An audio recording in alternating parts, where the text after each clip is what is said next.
I want to talk about emotions. Emotions shape us. Emotions makes us feel all the feels from euphoric joy to the very worst that can push you into the fog that will make you never come out again. And during my 40 years on this earth with this name, I've come to realize that in order to be an actual person, in my view, an actual living being that has all the emotions like guilt and jealousy and happiness for others and all of those, you need sort of a portion of it all.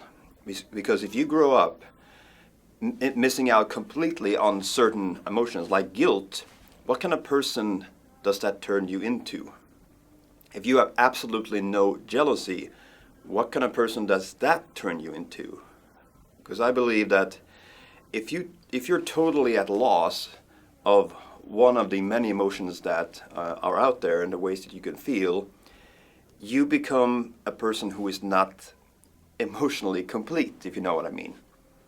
There's something missing, and that missing piece can put you in a clash with other people. I sometimes say that kids from the upper class, they lack certain emotions on a general scale, of course, and that's a general picture of how people from other classes see them. Whereas at the same time, people from the upper classes will look down on people from lower classes, simply put, and think that, oh, there's something wrong there because they don't have what I have. But in my view, I would say that you need the emotions. And the reason I'm saying this is basically when you're in a place where, let's say, you're not happy, or you're distressed, or you're worried, or something just doesn't feel right, and when you get up in the morning and you go to work or you go to school, there's something bugging you. That's like the smallest thing can irritate you. I had that thing this morning. I was walking to work and there's this construction bridge outside where it says that if you come by bike, you have to dismantle the bike and lead the bike. But some people insist on riding the bike because it's a slightly downhill bridge. And a few weeks ago, one of these cyclists ran into a woman. So now, this morning when I saw someone riding bike, I was like staring them in the eye, and I did like this, dismantle, and that person was like, "Rrr." And then I thought, like, why did I do that?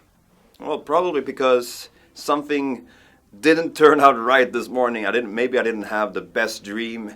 Maybe my cat woke me up in the worst possible time, and so on and so on. And then I came in here to the office. I took some of my breakfast, and I talked to my colleague Jessica up there.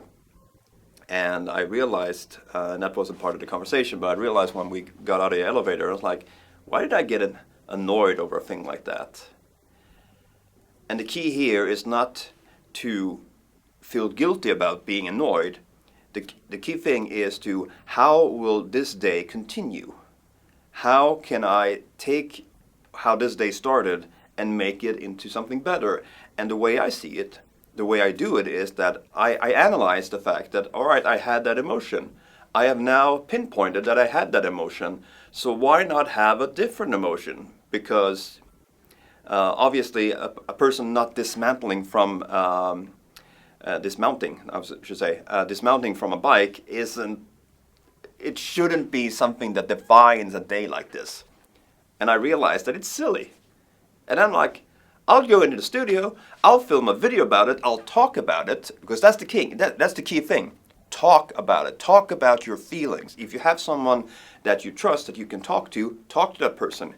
Even saying like, I'm having a bad day, because then that person would be like, all right, I hear you, but I'm going to give you this banana that I brought, and maybe that'll make you happy. And I was like, what? I get banana? What? And everything good. So acknowledging how you feel both to yourself, but also to others, can help you rewrite not what happened this morning with the evil cyclist, but what the rest of the day will have installed for you. Analyzing, pinpointing, and then turning things around. if it's an emotion that can be dealt with like that. Because some emotions, like grief or even jealousy, might take a little bit more work, but as long as you can listen to yourself and you can surround yourself with people that you feel entrusted in, that they will listen and they will care, you should do that.